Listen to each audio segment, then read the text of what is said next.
Good morning. Today's show is, well, basically it's ripped from the headlines.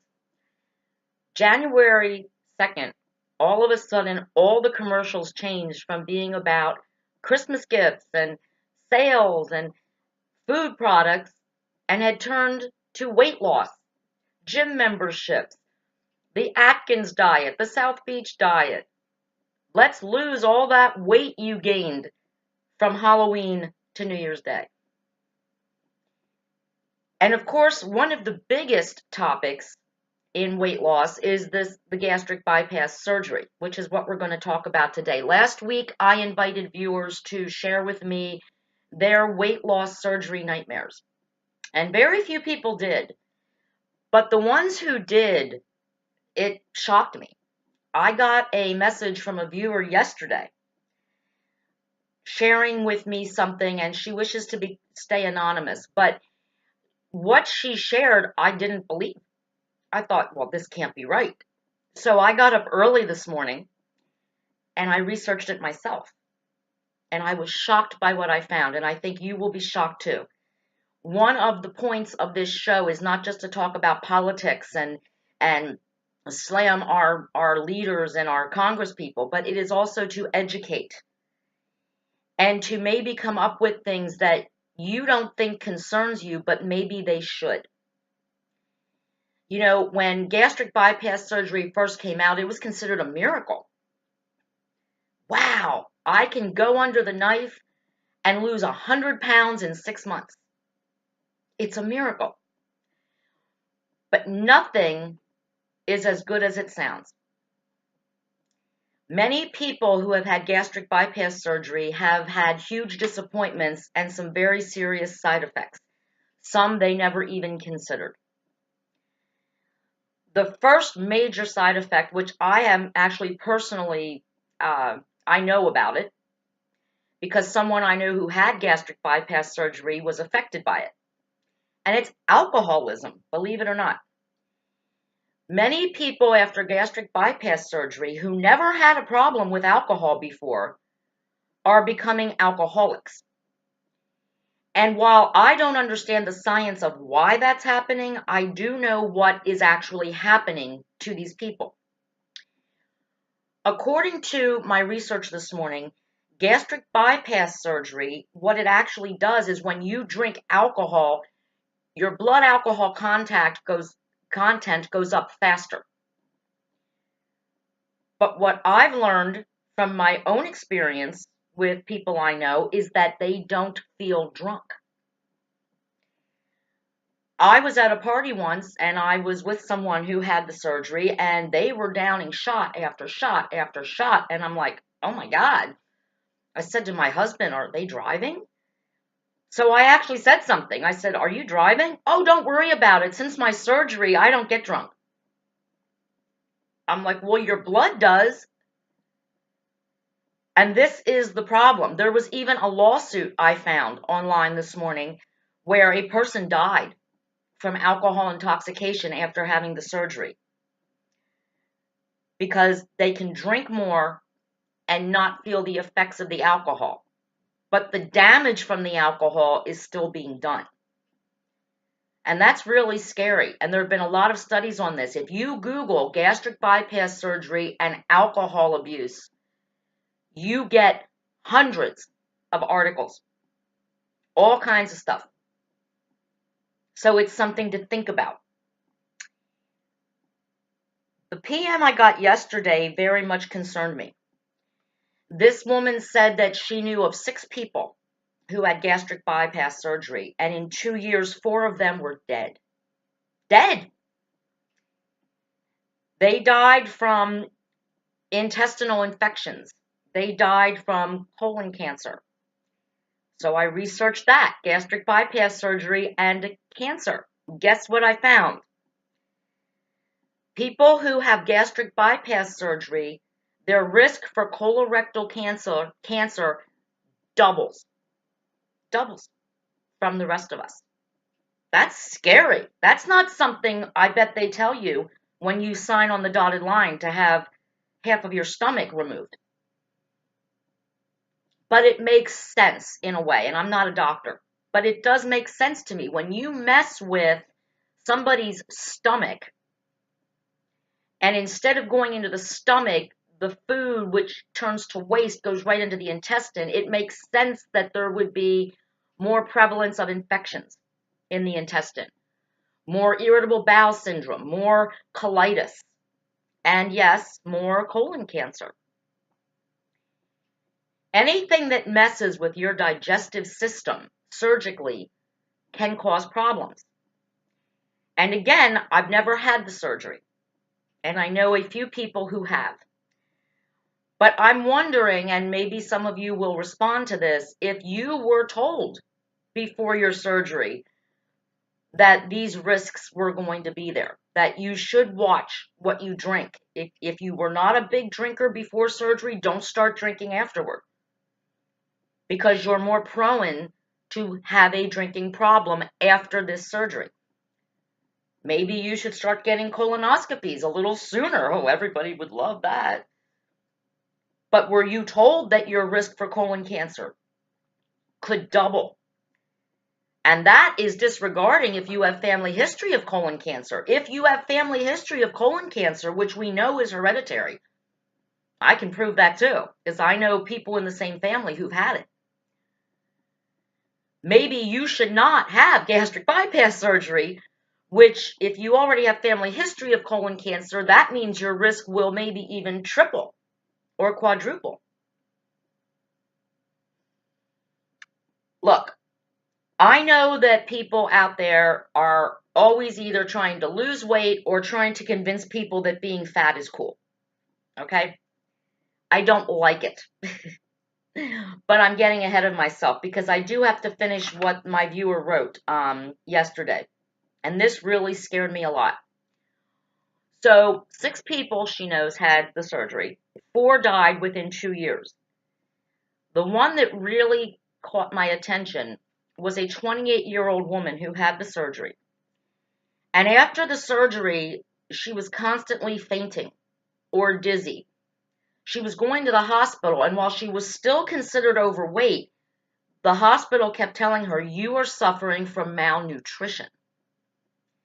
And this cycle kept repeating itself over and over and over again until at 28 years old, she put a gun to her head and shot herself.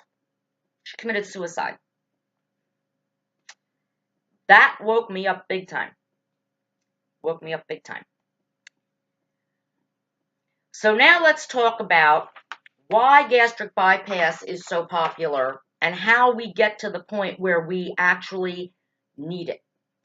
In order to qualify for gastric bypass surgery, you have to be over 100 pounds overweight. And in a good situation, you are sent to counseling before your surgery, and you are asked to lose at least 40 pounds on your own. And I'm going to tell you why, because you need to change your attitude and your eating habits, attitude toward food and how you eat. And that's a good doctor telling you to do that. Now, I understand that for somebody who has 100 pounds to lose, losing 40 pounds for them is like me wanting to lose 10 pounds. It doesn't make that big of a difference in their life. But I say to you, if you could lose 40 pounds by yourself without surgery, why not just keep doing what you did to lose the 40 pounds instead of taking the risk? And it's not just the side effects that are now being proven. It's the danger of anesthesia, the pain. Gastric bypass surgery isn't fun, folks. Just like liposuction isn't fun. True story, a few years ago, I had a hairstylist who had liposuction in Baltimore. And she was so excited because she was going to get the fat sucked out of her stomach. She was going to go home that night, and in a week, she was going to wear a bikini. Well, that didn't work that way. Yes, they sucked the fat out of her stomach. Then she had scars. And she had to do sit-ups, a lot of sit-ups, to tighten up where they sucked the fat out. So it isn't, oh, go in, get the fat sucked out, and go to the beach the next day in your bikini with your six-pack abs. It doesn't work that way. There is no quick fix.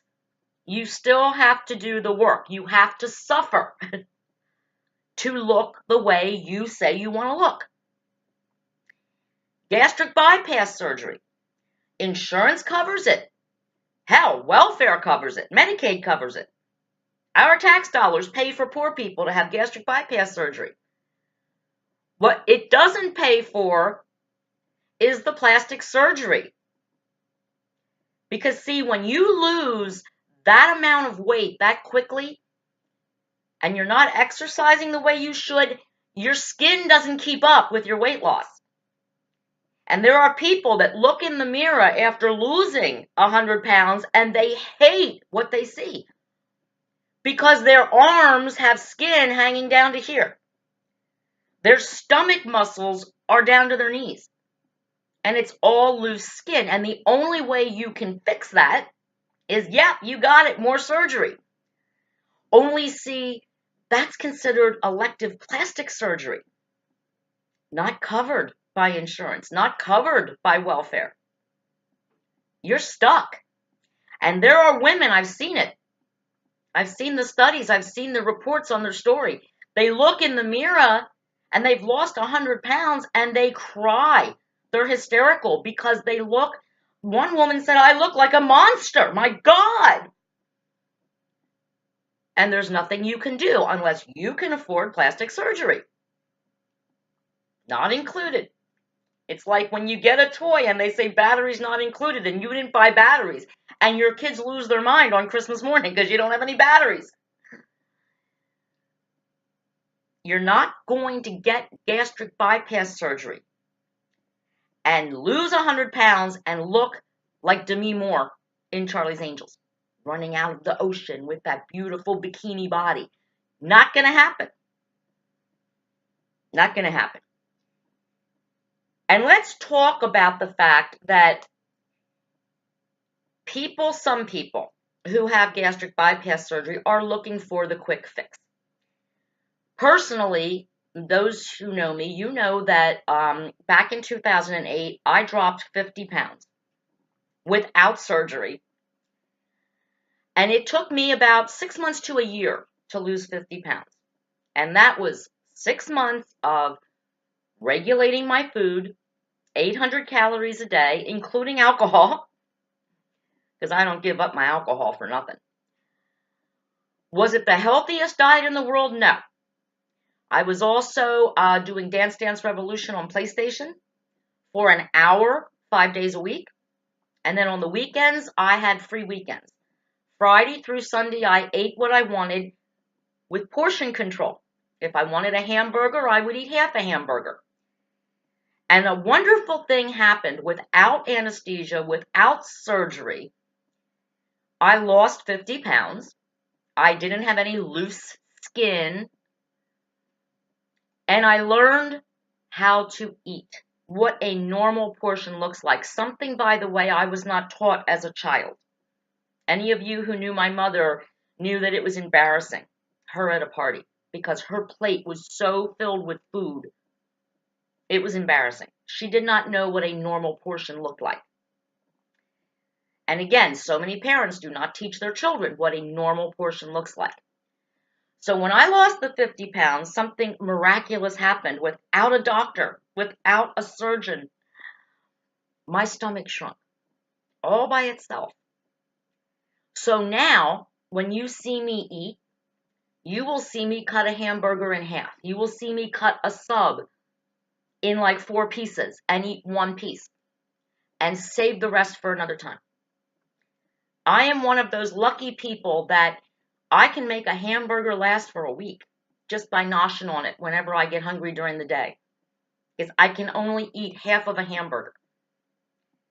And also because my mind listens to my stomach and not my eyes or my taste buds. Get what I'm saying here? When my stomach feels full, I put my fork and knife down.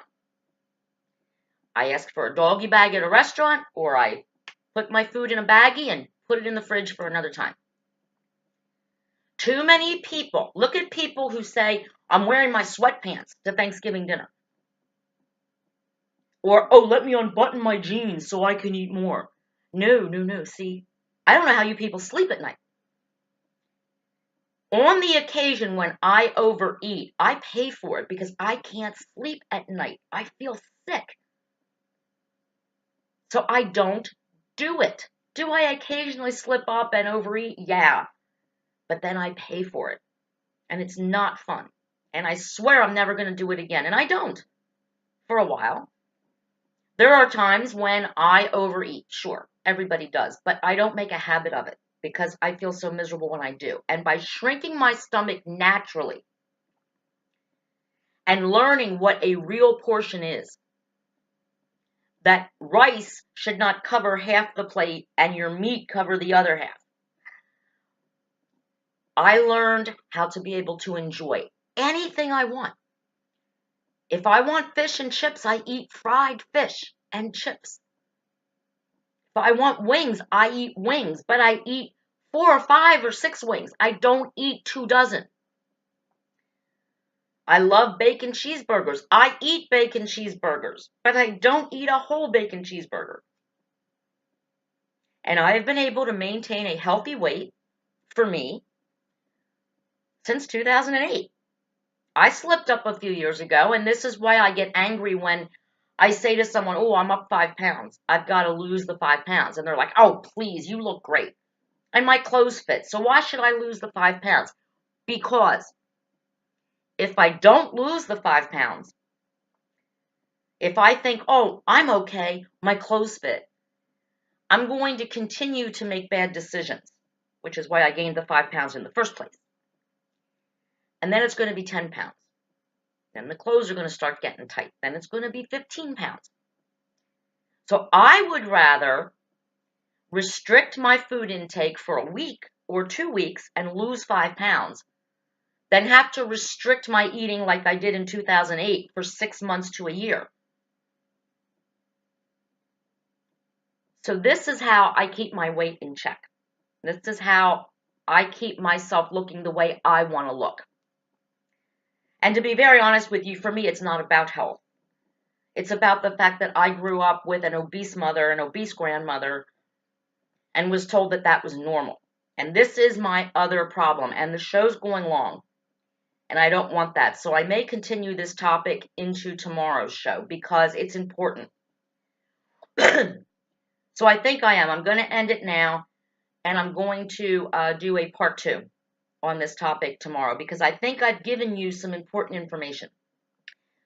So tomorrow we're going to talk about how people get to the point where they need weight loss surgery and how in today's society they are somehow being encouraged to gain weight. So that's going to be a good topic. I just came up with it for tomorrow's show because I had props and everything for today, but I'm going to turn that over to tomorrow. So let me continue and end with the gastric bypass surgery because we all know the celebrities who've had it. Al Roker, total success. He has kept his weight off. Then you have Carnie Wilson. Love Carnie Wilson. Not body shaming Carnie Wilson. But she had the surgery. She stands by the surgery, but she gained her weight back. And I know many people personally who have had the surgery and lost a lot of weight and are now today kind of back where they started. They are still considered obese. And what a shame that is, to put yourself through the pain, the expense, if you pay for it on your own or if you pay a copay with your insurance, or even if my tax dollars paid for it because you were on the welfare. What a waste. And what a shame. Because you put yourself at great risk for great side effects and you didn't get the reward because you didn't do the work. They say, oh, if you overeat after gastric bypass, you will get very violently ill. Well, the thing is, after a while, the stomach grows again. So if you slowly start eating more and more, it's fine. It's called dumping, but you dump less once your stomach starts expanding because you're eating too much. The other problem is many women are told after gastric, in fact, all women are told after gastric bypass not to get pregnant for a year at least. And yet they get pregnant. Carney Wilson got pregnant. I know people who got pregnant almost right away, 6 months after gastric bypass, even though they were told not to. And I know that some people have very bad and dangerous pregnancies when they don't heed doctors' advice. But we all know that there is a baby addiction in this country, so you don't tell a woman she can't get pregnant, even if it's against her doctor's orders, and her health could be at risk and the baby's health could be at risk. They don't care. So please think. Think before, first of all, you allow yourself to get 100 pounds overweight. We'll talk about that tomorrow. I know it seems cool right now in today's society to be fat. People are telling you, oh, you're fat, you're beautiful. Well, I'm going to tell you tomorrow in a Political Paula Incorrect episode, fat is not beautiful. Overweight people are cute. They're beautiful. Or, oh, you have a beautiful face. But the kind of fat that I'm talking about is not beautiful. So that's going to be tomorrow's show. If any of you out there are considering weight loss surgery, I hope you listen to what I told you at the beginning of this show, because it's important. It's something that I didn't even know. All I thought when I was going to do this show was that I know a lot of people who have had weight loss surgery, including liposuction and lesser invasive procedures, and they just didn't work. And the reason they didn't work is because the people who had the surgery didn't learn the basic rule. You've got to change your relationship and your thoughts about food. They can make your stomach the size of a pea, and you're still going to want 2 dozen hot wings, unless you change how you relate to a hot wing. We'll talk more about that tomorrow as well. But I hope you take what I've said to you today and you share it with any of your friends who are thinking about contemplating weight loss surgery. Because surgery is very dangerous, no matter who's having it or for what reason. And when you put an obese person under anesthesia, there are a lot more risks involved, a lot more issues. And there are other ways, which we will also talk about tomorrow, that someone who is obese can lose weight. It's not easy, but it's not as painful as surgery. And it's definitely not as dangerous as surgery. So more on this tomorrow on part 2. And I hope that I have educated some of you and that you will comment on this video and share your stories with me. Because it's nothing to be ashamed of. We are trying to educate other people to stop them from making a mistake. If you feel you made a mistake having gastric bypass surgery, share that. We all make mistakes, but you could save someone else from making the same mistake you did. Thank you again for the messages and the stories. Thanks for opening my eyes to things that I didn't even know about this weight loss surgery that is so popular right now. And if you put on a few pounds over the winter or over the holidays, just start scaling down. Scale down your portions. Throw the cookies away. It's that simple. Love shows and grows. I love all my viewers, as you know. Please share your stories with me. There is no judgment on Political Paula. But if you made a mistake, your mistake could save someone else's life or save them from making the same mistake. For now, Political Paula is out.